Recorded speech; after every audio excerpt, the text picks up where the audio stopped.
The boy next door wasn't watching me, he was warning me. When I was 15, a new family moved into the house next door. They had a son about my age named Eli. He was quiet, too quiet, but he always smiled when he saw me. My mom loved them instantly. She said they seemed like good people. But something about Eli always made me uncomfortable. Every night, I'd catch him looking out his window straight into mine. At first, I thought maybe it was just coincidence. Our rooms faced each other, after all. But it started to get weird when I realized he was always awake at exactly 3:12 a.m. Not 3:10, not 3:15, 3:12. Every single night. One night, I decided to test him. At 3:11, I turned off all my lights and sat in the dark, watching his window. Right on time, his curtains moved, and then his light flicked on.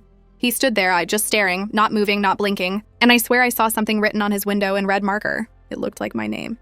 The next morning, I told my mom. She laughed and said I was watching too many horror movies. But later that day, she got a call from the police. They were going door to door, warning everyone that a man had escaped from a nearby juvenile detention center. He was dangerous. My mom locked all the doors and told me not to worry. That night, I couldn't sleep, so I looked out my window again.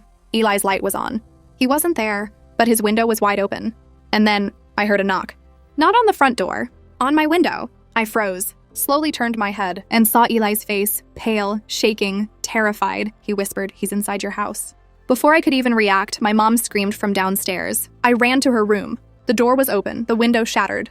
And there, standing in the dark, was Eli's father, holding a knife. The police said later that the escaped inmate never existed. There was no report, no record, nothing. Eli's father had made it up to make us keep our doors locked, so no one would suspect him. He'd been doing this for years, moving from town to town, killing families. But when the police took his father away, leaving only his son alive so he wouldn't seem suspicious, Eli saved my life that night. He looked at me and said something I'll never forget.